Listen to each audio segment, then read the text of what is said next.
السلام علیکم ورحمۃ اللہ وبرکاتہ، اعوذ باللہ من الشیطان الرجیم، بسم اللہ الرحمن الرحیم۔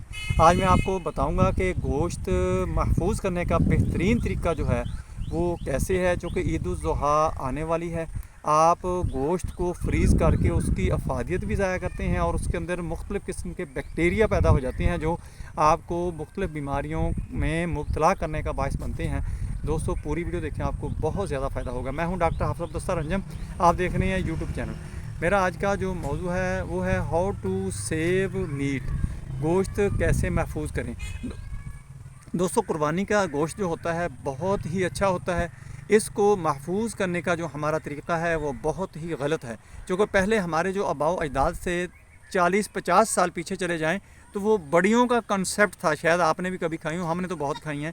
وہ قیمے کی، بیف کی، مٹن کی بڑیاں بنائی جاتی تھی، وہ بعد میں جب پکا کر کھائی جاتی تھی تو بہت ہی ٹیسٹی ہوتی تھی۔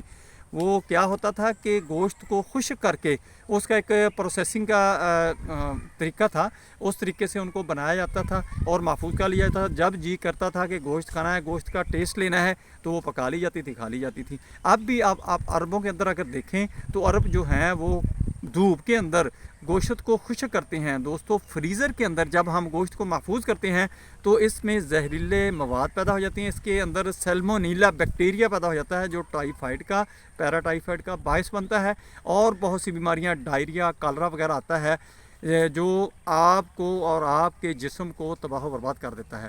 آپ ایسا کرتے ہیں کہ گوشت بھی کھاتے ہیں لیکن اس کی افادیت جو ہوتی ہے وہ بھی ضائع کر دیتے ہیں۔ آپ میری بات اگر مانیں گے، اس کو خشک کر لیں تو آپ تا دیر اس کو استعمال کر سکتے ہیں۔ آپ کے لیے یہ بہت ہی بینیفٹ ہوگا، بینیفیشری ہوگا۔ آپ اس کو خشک کر کے استعمال کریں، کبھی بھی اس کو فریز نہ کریں، اس کی افادیت بھی کم ہو جاتی ہے، یہ آپ کے لیے نقصان دہ ہو جاتا ہے۔ آج کل جو لوڈ شیڈنگ کا مسئلہ بن رہا ہے جس کی وجہ سے گوشت ضائع ہونے کا ڈر ہوتا ہے اور اکثر لوگوں کو دیکھا جاتا ہے کہ وہ فریزر بھر لیتے ہیں اور بعد میں جب وہ سڑان مارنا شروع کرتا ہے، بدبو مارنا شروع کر دیتا ہے، اس کو پھر باہر پھینکنا شروع کرتے ہیں۔ یہ نہیں کرتے کہ کسی مسلمان بھائی کے، ہمسائے کے، کسی محلے دار کے کام آ جائے، یعنی وہ بھی کھا لے، آپ بھی کھا لیں۔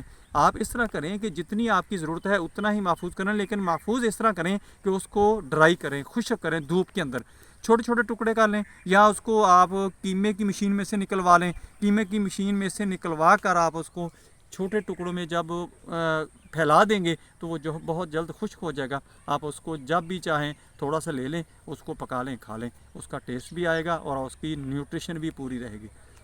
میری ویڈیو آپ کو پسند آئے لائک کریں، شیئر کریں، بیل آئکن کو پریس کریں، میرے چینل کو سبسکرائب کریں۔ اپنا خیال رکھیں، stay connected, stay happy, stay healthy. اللہ حافظ، السلام علیکم ورحمۃ اللہ وبرکاتہ۔